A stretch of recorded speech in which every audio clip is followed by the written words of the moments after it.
नमस्कार, मी या गोविंदा पथकचा कोच आणि यावर्षी मी ठरवलं की पोरांकडून मी 9 तर लावून घेणार. 3 वाले पाय बरोबर मारा, पाय बरोबर मारा. अरे डोंगरावर चढतो काय, पाय बरोबर मार.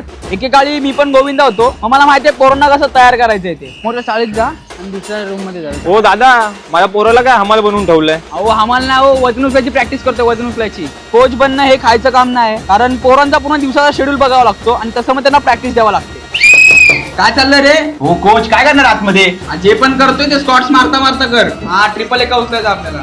मी प्रॅक्टिसला 3 पार्ट्स मध्ये डिवाइड केले. पहिले 15 मिनिटं वॉर्मअप, नंतर 15 मिनिटं प्रॅक्टिस आणि 1.5 तास माझं मोटिवेशन. हंडीमध्ये मोटिवेशन खूप गरजेचा भाग आहे.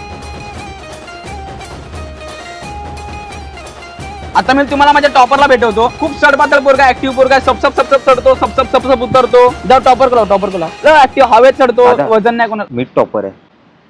गेल्या वर्षी होतो ना, हाईट वाढली माझी. आता टॉपर शोधायला लागणार. मी आहे ना. हे आता असे प्रॉब्लेम आपल्यावरती येत राहणार, पण आपल्यावरती आबळ तरी कोसळलं ना तरी 9 तर लावून उतरवायचे. किती तर 9 तर लावायचे आपल्याला.